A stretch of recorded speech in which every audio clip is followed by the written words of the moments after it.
The internals of my catalytic converter completely collapsed. So today I'm going to show you how to replace your catalytic converter or your exhaust manifold.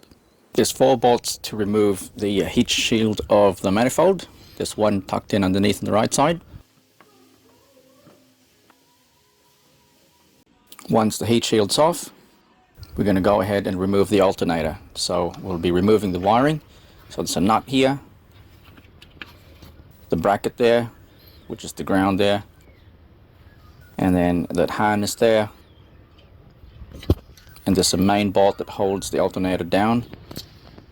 That's the bracket, top bracket. So there's a couple of bolts underneath here which you should be able to get to once the alternator has been removed from the tensioner or from the belt.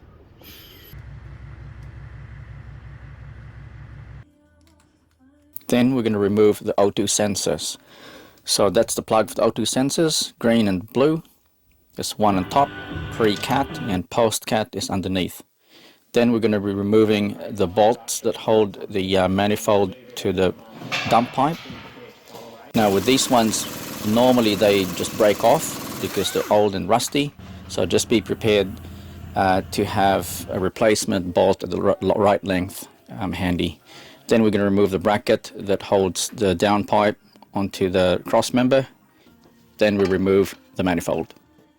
And as you can hear, my one is pretty clunky. The catalytic converter within it just collapsed, and you can see it here. We had to remove the downpipe so we can clear off any bits and pieces of the catalytic converter that got flushed down.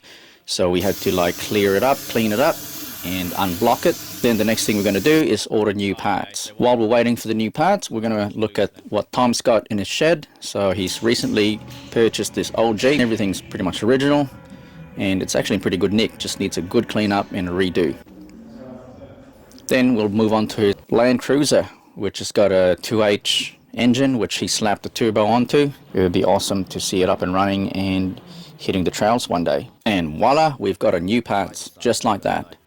So we got a new manifold, we got a new gasket for the manifold, and we got our O2 sensors. Then what we're going to do is clean up where the manifold slaps into. So removing the old gasket and then just using a scrub and a bit of cleaner to clean it up before we put in the new gasket. Then we put in the new manifold, bolt it in. Now we've got it all bolted in place. And the next thing we're going to do is we're going to put the alternator back. So what I found is it's a bit finicky to fit the top bracket back with the alternator in the way, but with a little bit of patience and persistence, we've eventually got to the end. Then we just reconnect all the wiring harnesses.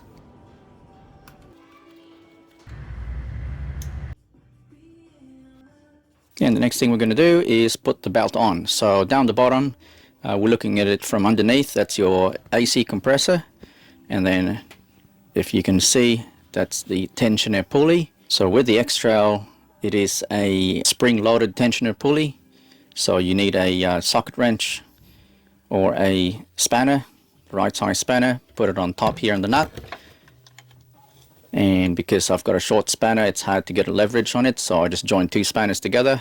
And with that, if you just put some force down clockwise, you'll find that the pulley would just, spring-loaded pulley will just dip down, and then it will give slack to the belt, and you can position the belt onto all the other pulleys, including the alternator, and that's just about it. So now we're going to put the O2 sensors, one at the top and one at the bottom. The O2 sensor that's got the blue connector is your bottom one, or the post-cat, and the top one is the green connector, which is your pre-cat.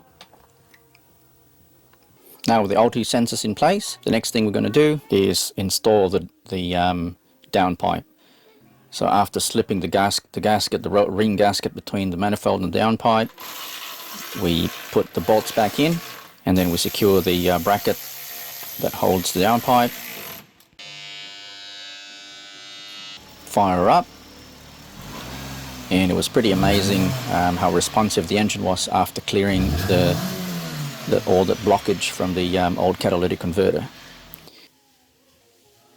Then once tested, we just put the heat shield back on, 4 bolts to put it back on. And just like that, we've replaced the catalytic converter or the exhaust manifold. If you watched this far, thanks for supporting and thanks for watching.